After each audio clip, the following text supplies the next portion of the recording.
Lagyan mo yan ng sabaw. Ano na? Ang ulam mo. Harap. Ano, sausawan. Yan o. Sarap. Ano ba yung video? Siyempre. Flex natin yung ulam natin na tinola. Walang lasa? Sarap eh. Kumain ka muna. Wala namang lasa. Wala akong kaya kumain.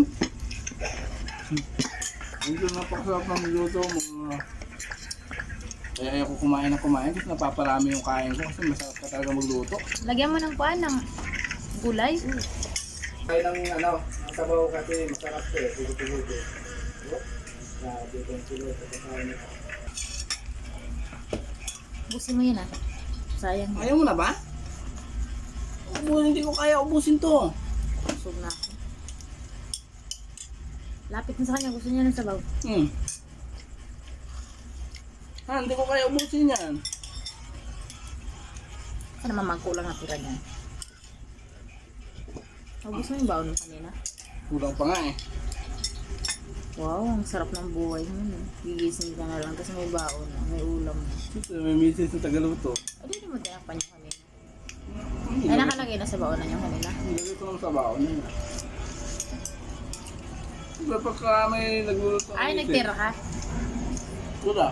Inubos mo yun? Pag may nagluluto ang misis, gigising ka lang, papasok ka lang, siyempre. Salamat. Yun talaga.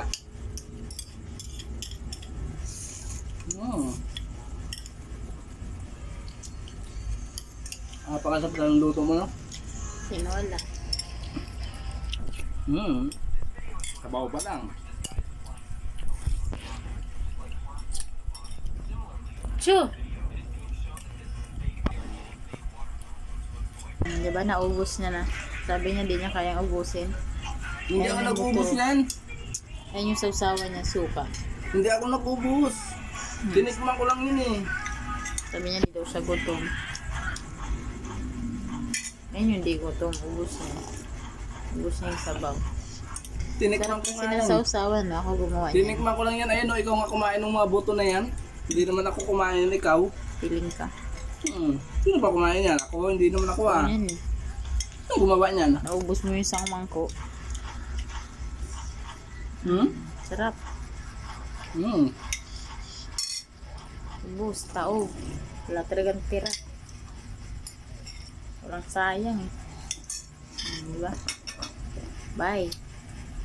Bye-bye.